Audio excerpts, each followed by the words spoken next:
ఓర్వకల్లో Japan semiconductor unit పెడతారు అని ఒక వార్తలు వచ్చేసారు. ఇది ఫైనల్ అయ్యాయి. నాకన్నా ఫాస్ట్గా మీకే వస్తున్నాయి.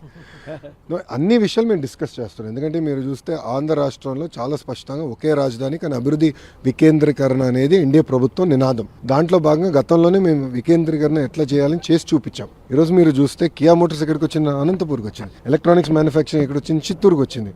ఆస్లర్ మిత్తల్ ఇప్పుడు ఎక్కడికి వస్తుంది? ఉత్తరాంధ్రకు వస్తుంది. ఐటీ కంపెనీలు ఎక్కడ వస్తున్నాయి? విశాఖపట్నానికి వస్తుంది. సో అభివృద్ధి వికేంద్రీకరణ అనేది మేము చేసి చూపించాం. ఆ దిశగా ముందరికెళ్తాం. మీరు ఉర్వకల్ నోడ్ కానివ్వండి, కొప్పర్తి నోడ్ కానివ్వండి, మిగతా ఆల్రెడీ ఉన్న ఈఎంసీ 2-3లో కూడా ఎకో సిస్టమ్ క్రియేట్ చేయాలి. 100 కిలోమీటర్లోనే ఒక ఎలక్ట్రానిక్స్ తయారు చేయాలంటే కావాల్సిన ఎకో సిస్టమ్ క్రియేట్ చేయాలని మేము డిస్కస్ చేసాం. నేను కూడా గతంలో అమెరికాలో పర్యటించినప్పుడు అనేక కంపెనీలు కలిసాను.